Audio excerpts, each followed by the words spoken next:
sudah kelewatan, sudah sangat keterlaluan, dan jujur ini sangat merugikan nama baik saya pribadi, apalagi saya kan ketua yayasan gitu. Fitnahannya sangat tidak berdasar. Kalau menuduh orang germo, menuduh orang memperjualbelikan, itu sudah memenuhi pasal Undang-Undang ITE pasal 27 ayat 3, ancaman hukumnya 4 tahun maksimum atau minimum pasal 310 KUH pidana. Saya minta Novi agar segera ditempuh proses hukum. Kalau perlu mungkin akan saya bantu ya, kalau perlu. Makanya saya bilang jangankan cuma satu Hotman, 1000 Hotman pun dia turunin gak bakal menang. Kenapa? Hotman tuh nggak ngerti hukum pidana, Mas. Dia tuh tiap kali ngurusinnya kepailitan, nggak ngerti hukum pidana. Ya makanya penjahat kayak Budi Said dibilang korban. Ya, penjahat dibilang korban, korban dibilang penjahat di situ. Orang nanya dibilang mencemarkan, ya. Nanti orang mencemarkan, ya dibilang sama dia menanya di situ. Jadi nggak heran lah ya. Kalau cuma satu Hotman aja, saya tiup juga terbang itu.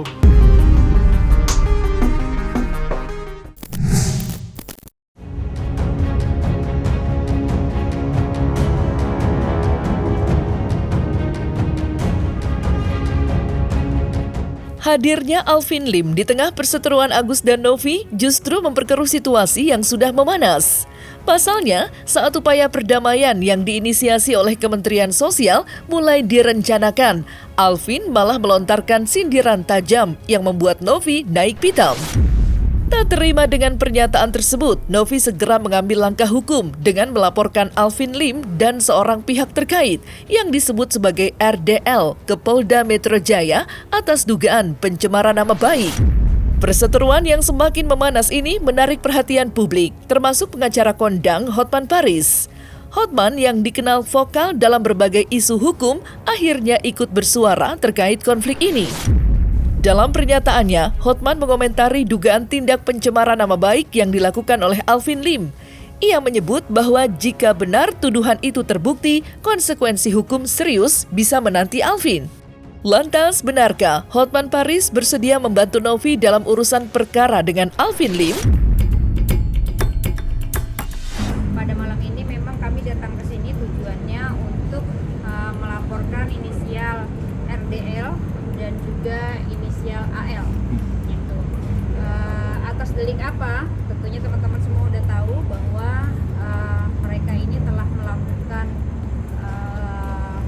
pencemaran nama baik yang pertama, selanjutnya merendahkan harkat dan martabat perempuan, terus juga banyak hal, nanti silakan tanya di penyidik. Alasannya udah kelewatan, sudah sangat keterlaluan, dan jujur ini sangat merugikan nama baik saya pribadi, apalagi saya kan ketua yayasan gitu. Fitnahannya sangat tidak berdasar. Efeknya satu yang paling parah, efeknya adalah kena anak saya. Anak saya jadi ditanya, apa sih pekerjaan mama kamu? Apa sih arti kata gitu. Jadi sedih banget dengan tuduhan seperti itu. Tadi ketemu dia bukan klien saya, tapi dia curhat. Dia curhat tadi, Novi curhat. Memang itu isi video orang itu yang sudah viral itu sangat tidak manusiawi, kelewatan. Menuduh orang germo, menuduh orang germo jual beli anak ojek anak-anak ODGJ itu sangat kelewatan.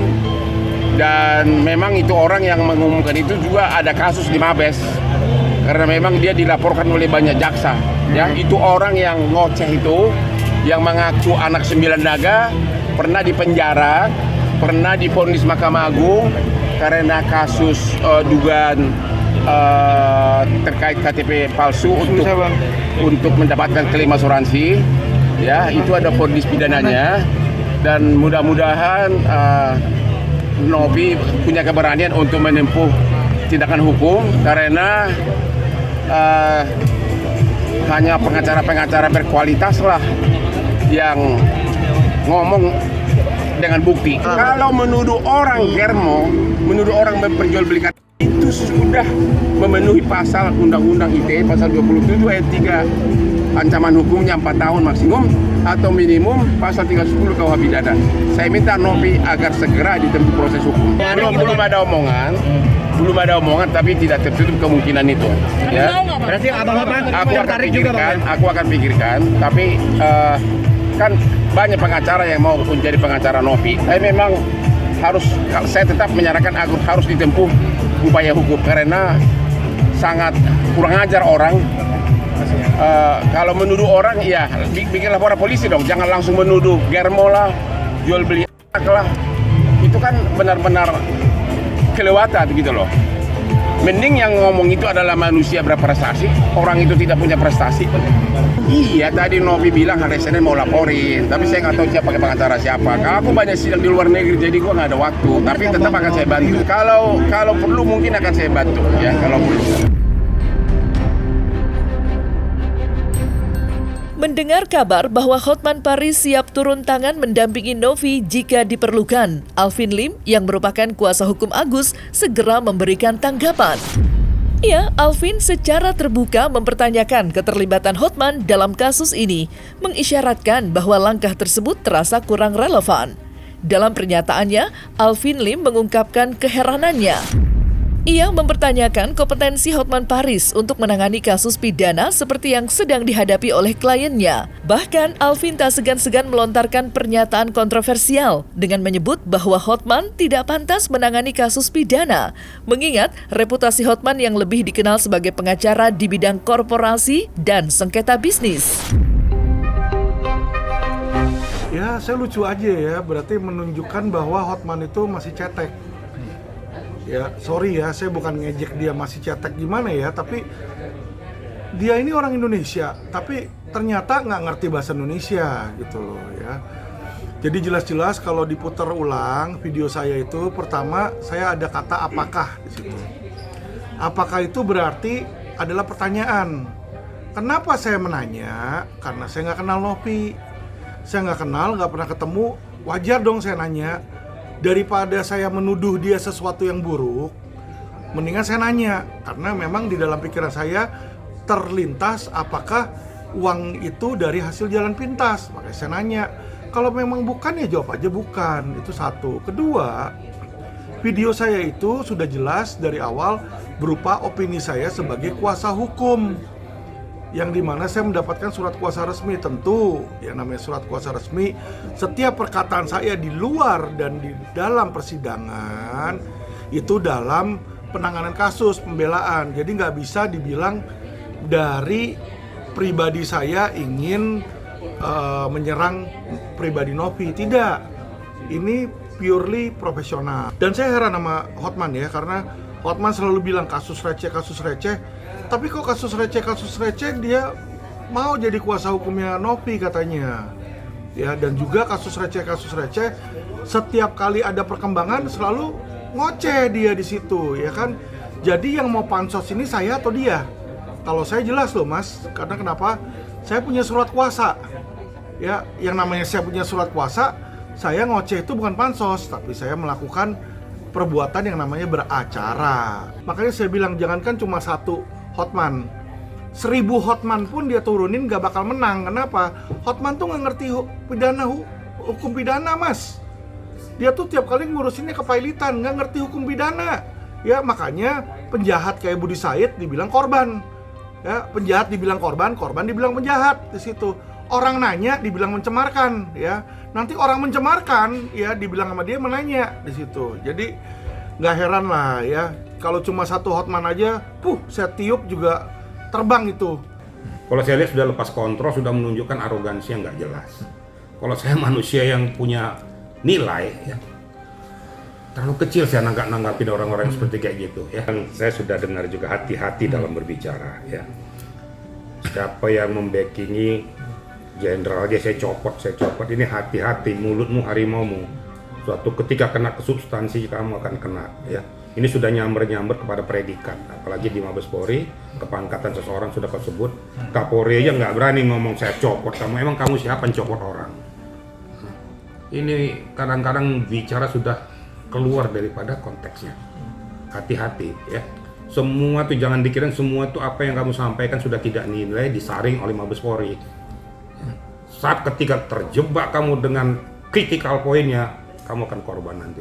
Oh silakan, saya sudah bilang jangankan 1 Hotman, 1000 Hotman lu kumpulin dari Sabang sampai Merauke, ya. Hotman Paris, Hotman London, Hotman Prancis, ya, Hotman Lenteng Agung, lu kumpulin semua tuh Hotman di situ ya.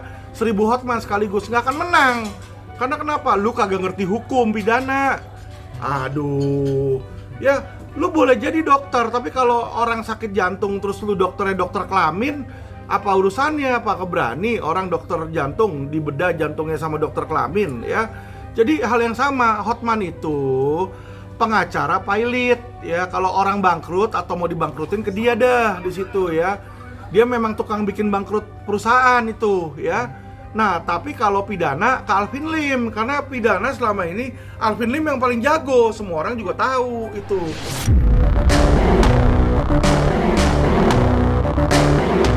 Hotman Paris tampaknya mulai gerah melihat kerumitan yang terus berlarut-larut dalam kasus Agus. Dengan gaya khasnya yang blak-blakan, Hotman melontarkan sindiran tajam yang ditujukan kepada Alvin Lim, kuasa hukum Agus, serta sejumlah pengacara lain yang terlibat. Ya, dalam sebuah pernyataan, Hotman menyebut bahwa para pengacara ini seolah mencari panggung di tengah keruwetan kasus, alih-alih fokus pada substansi hukum yang sebenarnya.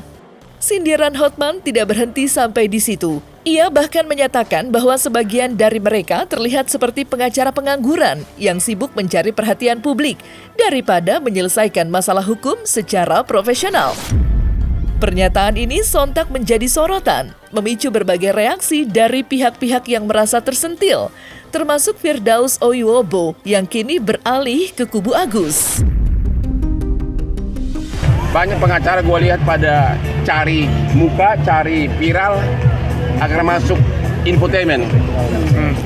Beda dengan Hotman Paris, masuk infotainment tapi gara-gara semua perkara berkualitas. Orang-orang kayak gitu yang memperebutkan, macam perkara Agus ini aja berebut semuanya. Itu karena apa? Mereka nggak ada klien. Memang saya nggak ada kerjaan. Kalau pengacara ada kerjaan, ada gajinya dong. Hah? Pengacara itu nggak ada yang punya kerjaan. Pengacara itu pengangguran asli, tapi dilegalkan oleh negara. Bahkan ada kerjaan aja saya nggak kerjain. Banyak rekan saya yang ngerjain. Karena ada beberapa puluh pengacara di kantor saya. Saya punya 5 kantor pengacara. 5-5-nya terisi dengan pengacara. Jadi saya banyak nggak kerjanya. Saya lebih senang di rumah, telepon-telepon. Gimana perkara ini? Nomor sekian. Sudah sejauh mana? Bagaimana replik kamu? Bagaimana eksepsi kamu? Saya lebih baik begitu daripada saya kerja. Orang semua tahu Hotman kok. Gitu loh. Orang tahu Hotman. Dan saya juga banyak belajar dari Bang Hotman. Tentang bagaimana cara memanage diri saya agar saya bisa menjadi pengacara populer. Sehingga saya menjadi pengacara papan penggilesan gitu loh. Saya baru papan penggilesan ya, belum papan atas. Tapi saya sering ngalahin pengacara papan atas. Jadi bagaimana caranya saya membranding diri saya itu saya belajar dari banyak senior saya, termasuk Hotman Paris. Salah satu orang yang saya dulu sangat gemar dengan beliau. Banyak cara-cara beliau yang saya ikutin gitu. Termasuk cincin ini. Ya, walaupun belum berlian, tapi saya ngikutin beliau nih. Saya nggak pernah minta kasus kita di LQ banyak kok. Beda sama Hotman yang selalu mau pansos. Setiap kali ada apa yang viral, dia pasti ikut campur, ikut bicara, ya kan?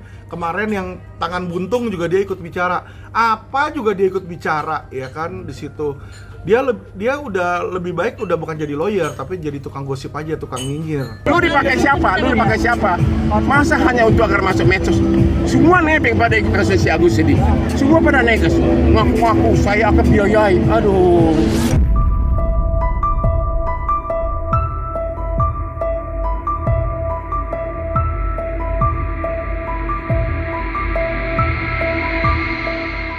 Nah, selesai sudah Cumi Lovers, saksikan terus Cumi Camp In Depth, kabar lengkap, mendalam, dan akurat dari narasumber terpercaya. Dan jangan lupa untuk like, subscribe, dan juga share channel YouTube Cumi Cumi.